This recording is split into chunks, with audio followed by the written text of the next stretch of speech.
So they've licensed the patent from MIT, and they're developing apps that run on your cell phone. And I just came back from Napa Valley, where MindBooster was also there, and they were recording people's reaction to good wine and bad wine while they were quaffing these wines. These very, master sommeliers and other very trained people, who we knew that they have a unambiguous reaction to a specific wine. They will always generate pleasure, or another wine will always generate disgust or pain, the opposite of pleasure. So they went there to record these states and figure out how they can calibrate their application to expand it to many other conditions. In addition to measuring the brainwaves, we also took our electronic noses there, and we took samples of wines during preparation so that we can start training our noses to behave like sommeliers and behave like winemakers. Now, this research isn't really about wine, and MindBooster is an application that came out of it, but the real point of it, the real application that we're going after, we just submitted a grant to the UK for 1.2 million to do this. The real research is to figure out how we can replicate the function of trained dogs in identifying early cancers. So some early cancers, such as for instance skin cancer, if you detect it really early, before it turns melanoma, before it turns malignant, early detection is the same as cure. You go to the doctor's office, they freeze your mole off with liquid nitrogen, half an hour later you go home, your children do not have to grow up orphans. If you wait 6 months or longer, oftentimes a mole will become melanoma, and then that's almost like a death sentence. So the disparity of outcome from early detection versus late detection in some cancers is so vast. And we know dogs can do this. They can detect cancer early enough, earlier than any hospital test. But training a dog or having your own dog all the time next to you is not ideal.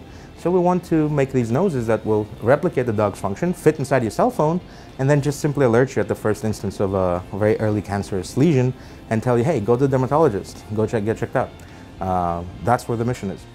I'm not so sure that we're there yet. The MindBooster and the noses had a confluence. They started off the same because the algorithm behind MindBooster started off as the algorithm inside the nose that was there to dynamically reduce the background and figure out what the important parts of the olfactory information were.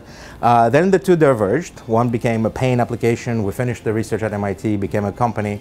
And the other one is still very much an active project. But where they reconverged is when we needed data for MindBooster, for them to place a flag at pleasure versus pain and collect data from people who could unambiguously generate that, because MindBooster had only been going off of what we've done with MIT. Now they needed their own data, so they went to the winemakers.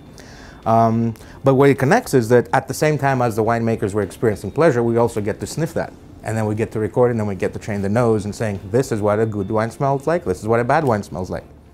Right, so GPCRs stand for G protein-coupled receptors. It's a misnamed class of very, very important protein receptors in your body. Everything that you sense from the outside of the cell that has to be communicated to the inside of the cell pretty much happens with these guys. We're talking about your eyeballs. The back of your retina is layered with these proteins that sense light. They're called rhodopsins.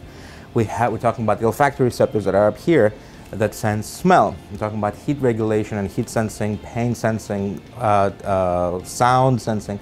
Everything that the body senses is done through this class of proteins. They're very important, and up until recently, up to 80% of all of pharmaceutical R&D was going into these. And the biggest problem we have with these things is that they're difficult to crystallize. We can't figure out their structure very easily. And most people are under the misconception that we need this structure in order to understand how to make new drugs. And lots of this money was being wasted. So what happens in our lab is that we got a sponsorship from one of the world's biggest pharmaceutical companies called GlaxoSmithKline in order to continue the work on the nose, in part as a sort of roundabout or perhaps more direct way, a shortcut towards GPCRs, because the nose that we built was built exactly on GPCRs. We were using the same olfactory receptors that mouse, rat, and human uses. Being as messy as the nose is, because in the case of the nose, one molecule that carries scent couples to many receptors couple to the same molecule. It's a huge big mess. That forces you to think differently. That forces you to think in terms of mixtures of drugs or scents. It forces you to think in terms of primary sequence instead of structure. And we built this nose thinking wrongly. We didn't realize what we were doing quite upfront. And then the nose, after we built the machine started teaching us back how many applications that may have beyond early disease diagnostics, but into things like, can we now make it into a liquid phase nose where we throw a bunch of mixed drugs and see what the interactions are, see what the side effects will be, things like that that you cannot really easily do in other settings. And this is originally where the name label-free came. The nose is a label-free sensor, so you don't have to label every molecule. But then the name transcended everything because we ended up doing so many things that it went from label-free molecular interaction and recognition research group to just label-free research.